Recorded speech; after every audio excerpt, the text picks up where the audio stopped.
check. You knew that was coming. It's heat check time.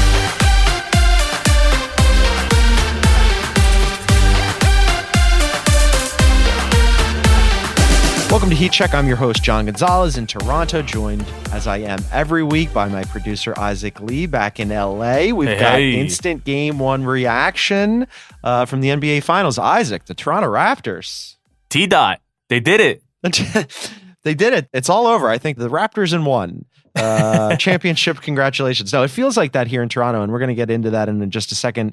Dan Devine is going to join us shortly. Dan has been out here in Toronto with me, and he'll be covering the series through when it shifts to the Bay Area. But it really did feel like this momentous occasion in Toronto. Like it was a party citywide. It was a party at the game. Yeah, here's some like fireworks going off in the background here. Sounds like a very festive environment in the city. It's really late over there. It is a festive environment, and it is very late, but we're going to bring Dan in, but we wanted to mention that we're going to have Heat Check after every game during the finals. So we're still going to have the mismatch and corner three and group chat, but Heat Check will be on after every game with Dan and I, and then maybe KOC when the series shifts to the Bay Area. But look for that in your feed, and also, of course, check out all of our stuff on theringer.com. But let's get right into it. What a hell of a game for the Toronto Raptors. Not such a great game for the Golden State Warriors. Let's bring in Dan Devine. Boom shakalaka! He's heating up. He's on fire. All right, I'm joined by Dan Devine in my hotel room. Our hotel room, really. The Ringer put us up basically in bunk beds. We've been making forts out of the pillows. It's been a grand time. This is how we became best friends. It was pretty amazing. Best buddies. Just came off of game one. We saw the Toronto Raptors beat the Golden State Warriors 118-109. And you and I had very different experiences tonight from this game. But we're going to start out with yours and being in the arena, watching this game that was really the Pascal Siakam game.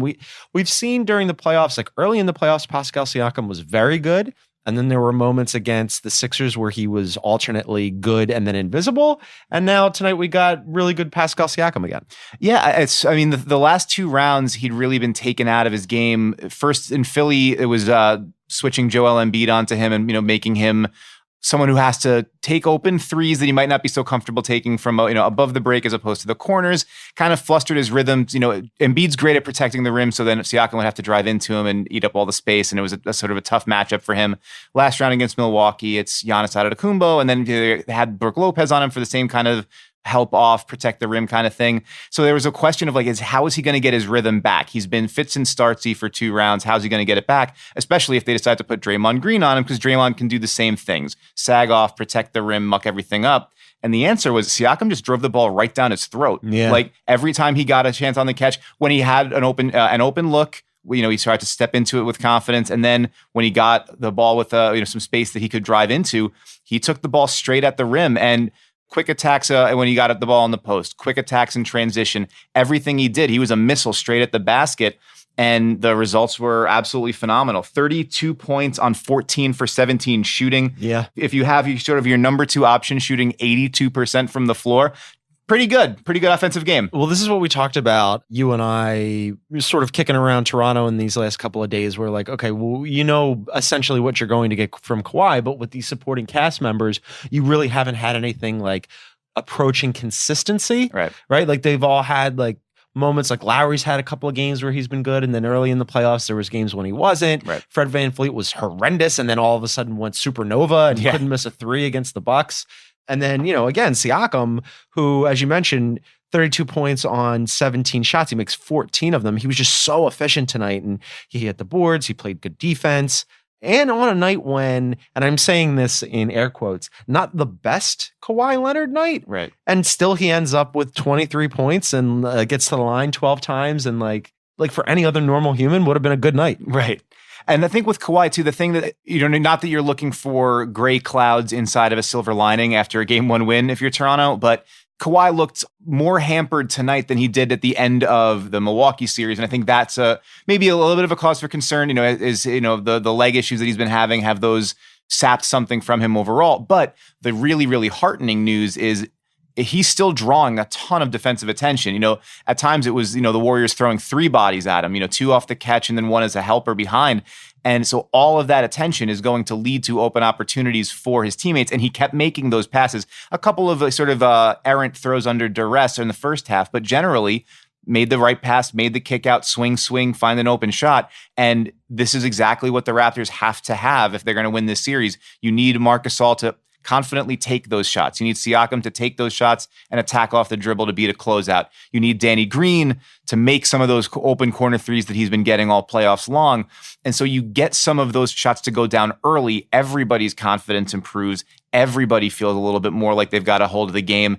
And then you get the sort of things cranked up on both ends. And that was the story for the Raptors tonight. Even if Kawhi isn't looking like the best player in the postseason as he has for the last, several weeks, everybody else is capable of handling more. And, you see what happens when Toronto gets those sorts of performances.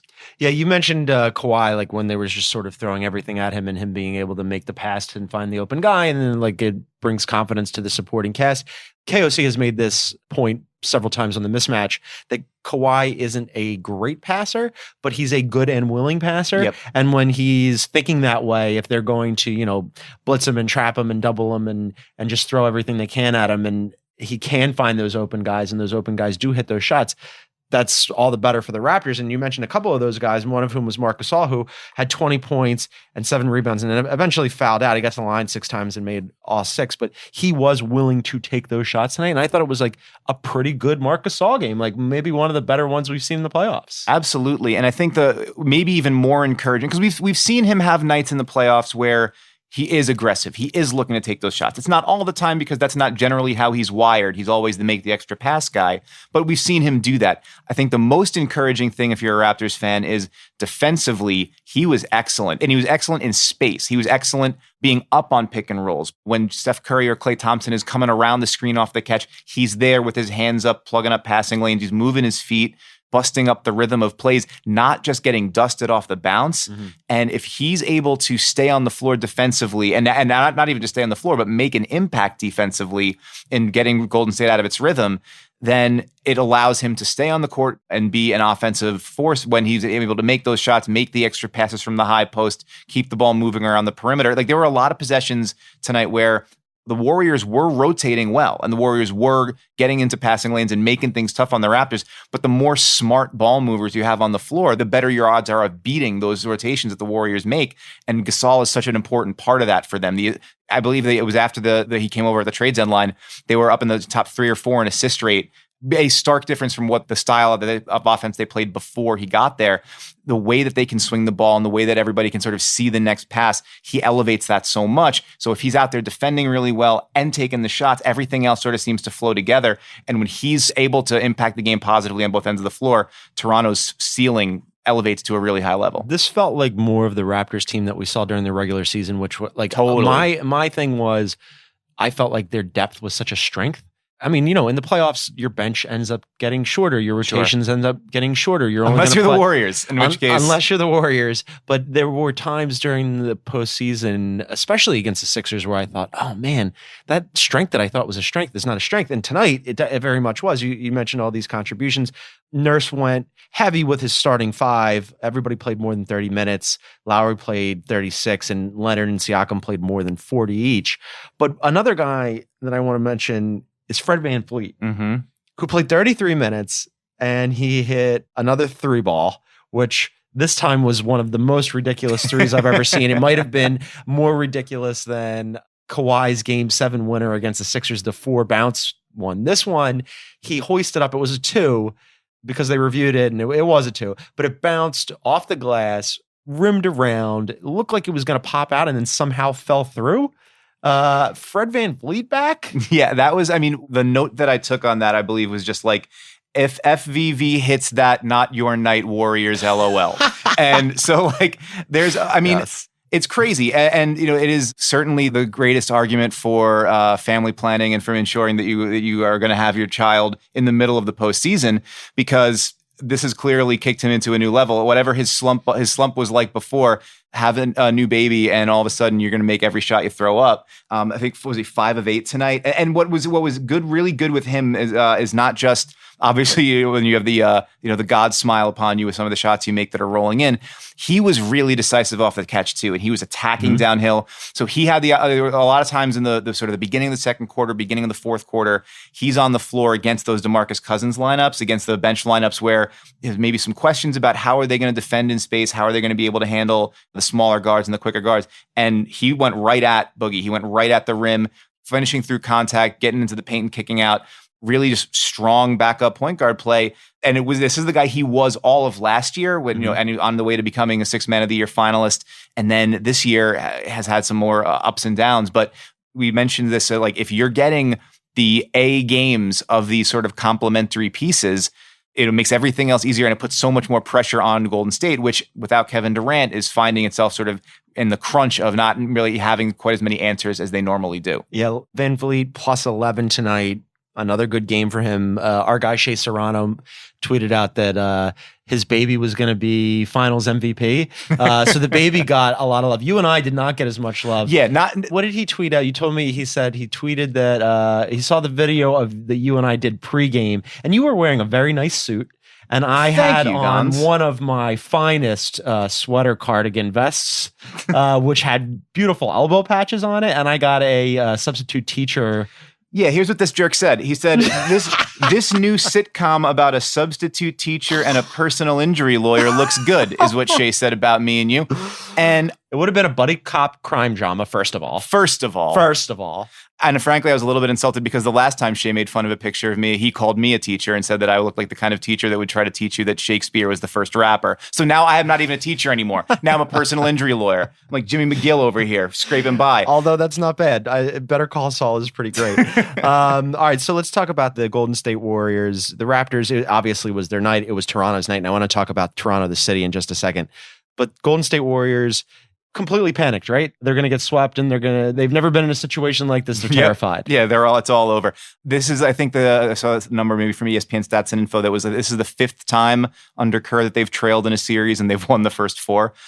Sure. So, I mean, it's not exactly panic time, but there are definitely reasons for concern. You get max minutes from Steph and Clay and Draymond, 40 apiece or 39 for Clay.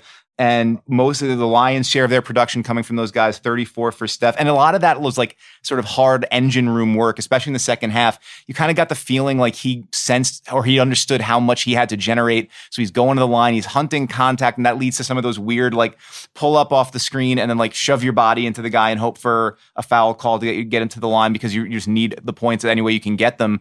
In part because Toronto was doing a great job of keeping the Warriors out of transition, getting back and, really limiting their easy looks. And so then everything gets harder. And this again, not to harp too much on the Durant thing, but like this is where somebody else who can create an easy shot is so valuable because a lot of times with Steph and Clay, you feel the sweat of labor in it. There's so much running off ball screens. Everybody else has to be in tune and, bumping the guy off the cutter and all those sorts of things to create space for them. And that makes everything hard. Everything is much more congested. So if you're not finding other areas for easy buckets, that defense is really good over there and that can lock in. They can take away some of your pet things and the things you like to do. And the result is if you're not getting sort of like magic Steph games, it could be some tough sledding. Even with that said, though, it was a really good Steph game. It was a really good. Get to the line 14 times. Well, he made all 14. Well, that's the thing. I saw somebody. I've seen some people sort of saying, yeah, but it's like a quiet 34. I was like, I don't know, man. It felt watching him to me like he was sort of ever present with it. It was a rough start. I think he was 3 for his first 10, but he just kept coming and kept coming and kept coming and kept putting pressure on the defense. As did the Warriors.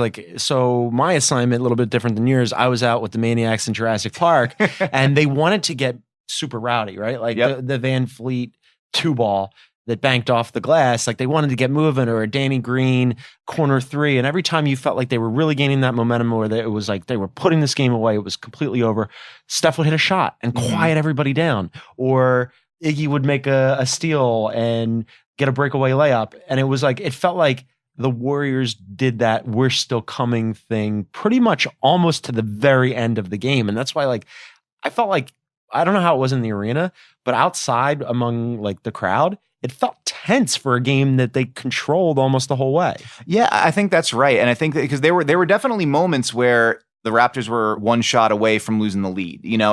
Throughout most of the first half, it sort of felt like they should be up by more. And then they go into half up double digits, but you sort of forget like the Warriors aren't playing all that well and they're still within hailing distance here. They're maybe 2 or 3 shots away.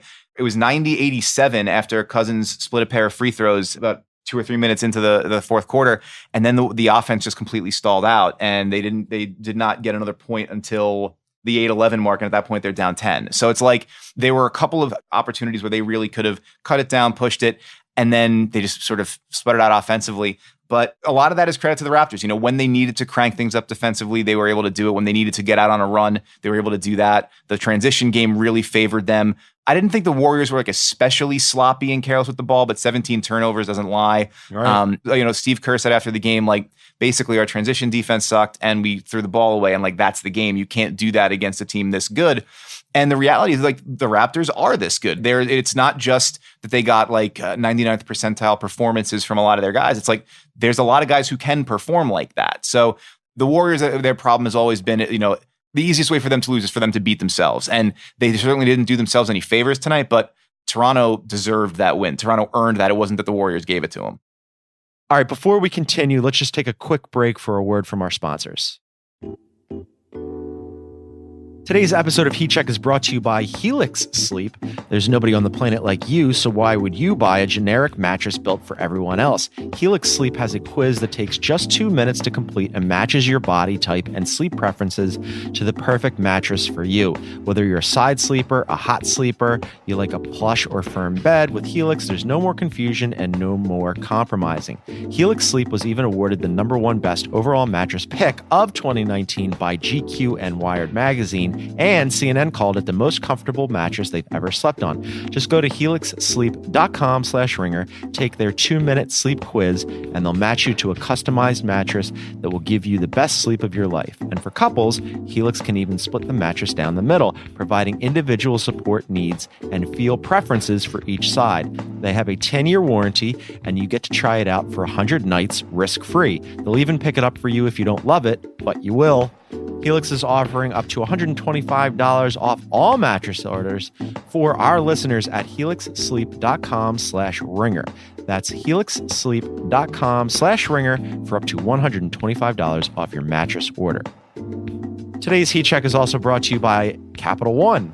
With the Capital One Saver Card, you can earn 4% cash back on dining and entertainment. That means 4% on checking out that new French restaurant and 4% on bowling with your friends. You'll also earn 2% cash back at grocery stores and 1% on all other purchases.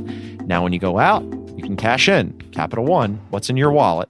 Terms apply. And now, back to Heat Check. If you're the Warriors, on a night when maybe, okay, fine, like maybe it wasn't like a supernova Steph game, but it was still a good Steph game. But they had some problems scoring otherwise. And like you said, they didn't take care of the ball. It wasn't particularly like their best performance, their sharpest performance. Mm-hmm. And yet there were moments when it looked like you were going to climb back into the game and you only lose by 9 on the road. There are some encouraging signs here. I mean, Draymond had a triple-double. Right. Like out of nowhere. I think the thing that would worry me most, we don't want to speculate too much on what it looked like, but the fact that Andre Iguodala came up kind of limping at the end of the game, it looked like there was something up with his hamstring right away as soon as he landed. I forget the exact timestamp of it, but he came down and right away he knew. And he was like, you could see him grimacing, looking uncomfortable. And they send, I think Alfonso McKinney goes into the game with like a minute and a half left on a defensive possession because Iguodala needed a second. And so after the game, Kerr says, I think he's fine. We'll, take a look at it tomorrow. Iguodala said after the game, I'll be fine. Like I'm not missing game 2. But if he's limited, he's A, your #1 primary defender on Kawhi Leonard. And B, he's a guy that, we talked about those sort of swings and those opportunities where it's like you get him the shot in the corner, and some of he had a few of those tonight where he gets all the attention that Steph is drawing on the other side of the floor, Clay is drawing on the other side of the floor, ball swings to him in the corner. He's got to make some of those, just like Danny Green had to make them for Toronto to build their lead. He's got to make those to knock down the lead or to sort of deflate Toronto. He didn't get those to go tonight, and if he's hampered, if he's limited, even maybe harder for him to get those down while also having a harder time guarding Kawhi. So.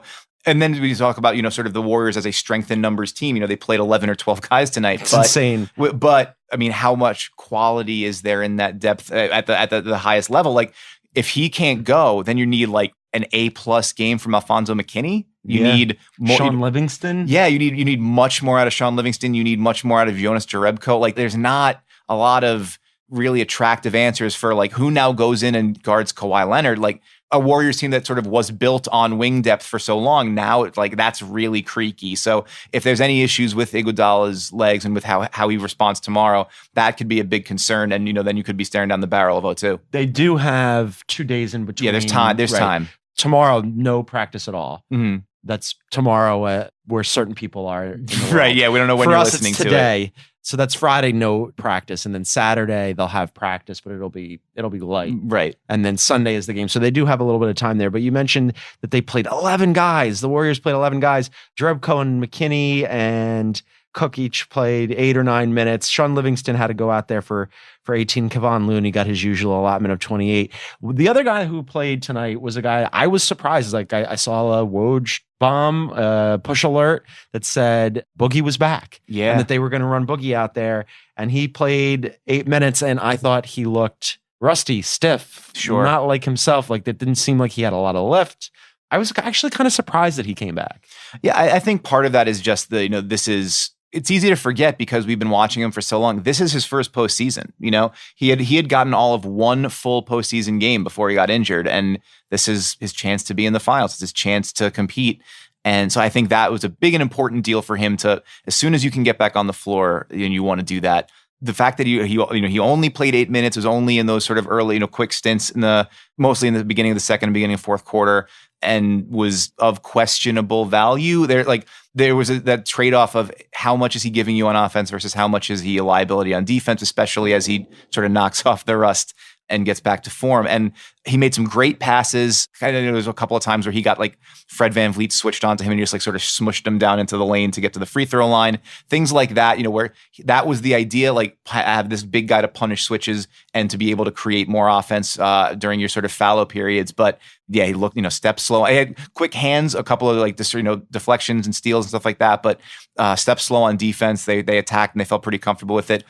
I don't think those minutes were why Golden State lost the game. No. But you what you're hoping for by re-injecting a player of that caliber into your offense is not just like, can we stay even in those minutes? You need those to be impact minutes. Right. And they didn't get that tonight. Yeah, it's look, it wasn't one of the Warriors' best games, but as you mentioned, they've been behind before, and they generally find a way to win because of the Warriors. And it's like kind of frustrating, although I'm hoping that it won't be an inevitability this year. I would like to see a fun and exciting series that goes beyond just the Warriors stomping the Raptors after this first game. Certainly Toronto would like that to happen, because I'm not sure if you guys heard any of that on the audio recording here, but they're setting off fireworks. And Yes. People have been very excited in Toronto. And as I said, I was out in Jurassic Park, and it was like blocks upon blocks that was shut down. Like Jurassic Park was at capacity, but then the overflow was at capacity, and that entire street, Bremner, that runs from Scotiabank Arena along the river, parallel to the river, or the lake rather, all the way down to the Rogers Center. It was packed with people, and they had video screens up. And like,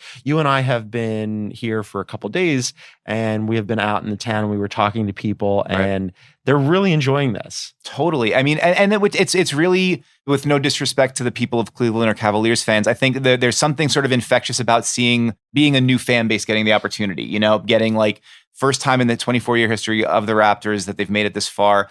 There's fans who we were talking to people and they were like, literally my whole life has been, I'm a fan of this team and I haven't seen them make it this far. So there's that sense of really sort of like appreciation for what has already been accomplished, and a sense that why should we stop now? It's time to get greedy. It's time to believe. And I think that's the thing. Klay Thompson mentioned this. Steve Kerr mentioned this. There's a sense that because they only played twice during the regular season, both those meetings came, I think, before Christmas. So like the way the teams look now is very different from the way they looked when they played, and there were guys in and out of the lineup. Kawhi only played one game. Steph only played one game, yada, yada, yada.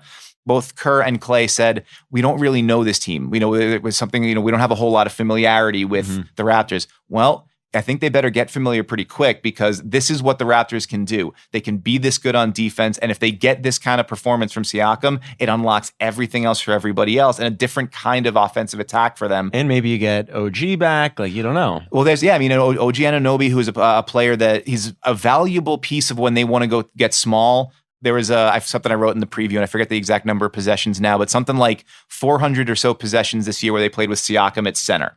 and it's like the smallest they can get, Toronto, and while still having like offensive component and the ability to have multiple guys that can switch.